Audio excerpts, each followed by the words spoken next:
Okay, here we are inside the RV, and what we're looking at here is the power distribution system.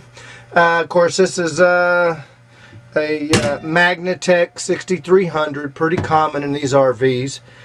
You see them quite a bit in these older RVs. Did some substantial work on it. You can see right here, not much on the 110 side. Of course, these are just the breakers that you see right here. You've got, you've got the microwave, the main power, then just the multiple circuits. Of course, over here you have all the, it's kind of dark in here, so I've got a light trying to help me out here. Of course, right here you've got the bus for the 12 volt system. This was replaced, as I showed you in the earlier video. If you saw the previous video on the stuff we used in setting up the electrical. This is the new bus right here. Of course, this is all, this one right here is all filtered. It's called a linear bus. Two things you'll notice here. It only has two ends. It has the ground and then the 12 volt. You notice the blue wire's missing. Of course, these are all the outs to the various 12 volt plugs that you see. And so the two major modifications here. Number one is in the replacement of this bus board. Of course, this is the newer modern style bus board that you see, as I spoke earlier. And then the second one is, you can't see without me taking it apart, is in the part down here. This is normally where the converter resides, and the converter resided in here. Of course, I showed you the remains of the converter if you saw it my earlier video in describing this setup.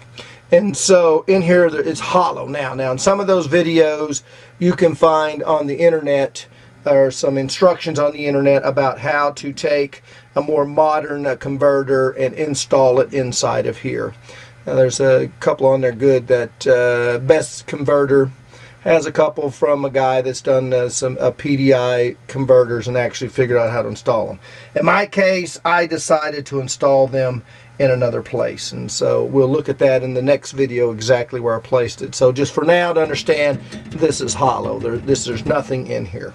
The other thing to understand, which is kind of interesting then, is that on the original setup, of course, there was a blue wire coming off the converter that powered this bus, and then there was a red wire that connected that went to the back of the coach to charge the batteries.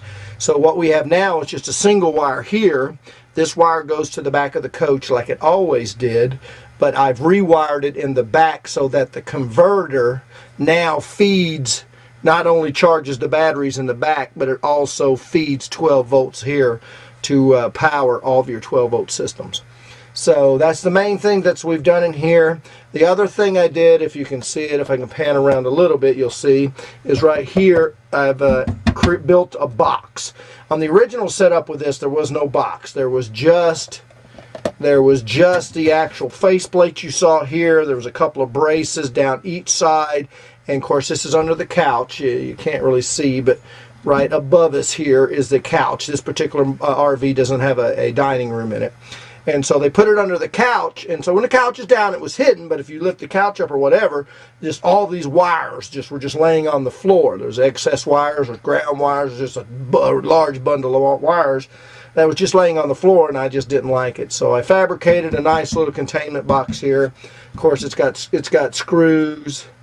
Can't see them. There's screws here and here. Of course, this is the bar to the front of the couch. There's actually a panel that goes across here that makes it look like a full couch. So that really contained it nice. So was able to hide and conceal all those wires. Not much here other than just swapping this out, basically wire for wire. You take the old one out, one wire at a time, cross them over, transfer the circuit breakers, pop in your two wires there, a couple of mount screws, and you're done. That was very, very simple process. Pretty simple. Maybe a half a dozen screws hold the old converter in. Of course, if you look at the other video, you'll see it. And that's all we've done in here. The majority of the work is done outside, where the new converter, inverter, and all the work that I've done in the batteries, and we're going to look at that in a video next. So be sure to check that out. See you then.